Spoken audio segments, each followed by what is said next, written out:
बिस्मिल्लाहिर्रहमानिर्रहीम। रसूलुल्लाह सल्लल्लाहु अलैहि वआलिहि वसल्लम ने इरशाद फरमाया, मोमिन हमेशा आजमाइश और इब्तला में रहता है। हज़रत अबू हुरैरा रज़ी अल्लाह ताला अन्हो कहते हैं कि रसूलुल्लाह सल्लल्लाहु अलैहि वआलिहि वसल्लम ने फरमाया, मोमिन की मिसाल खेती की मानद है कि हवा उसे हमेशा झुकाती रहती है, कभी दाएं और कभी बाएं, और मोमिन हमेशा आजमाइश में रहता है। कि मुनाफिक की मिसाल सनोबर के दरख्त की सी है कि कभी नहीं हिलता यहाँ तक कि जड़ से काट दिया जाए। यानी मोमिन हमेशा आजमाइश में मुब्तला रहता है।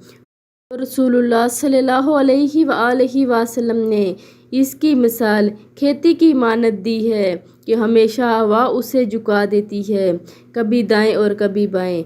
और मुनाफिक की मिसाल ये दी है कि वह सनोबर के दरख्त का सा है, वो कभी नहीं हिलता यहाँ तक कि जड़ से काट दिया जाए। आप लोगों ने इस वीडियो पर ज़रूर अमल करना है और इससे आगे लाजमी शेयर भी करना है। जज़ाकल्लाह खैर।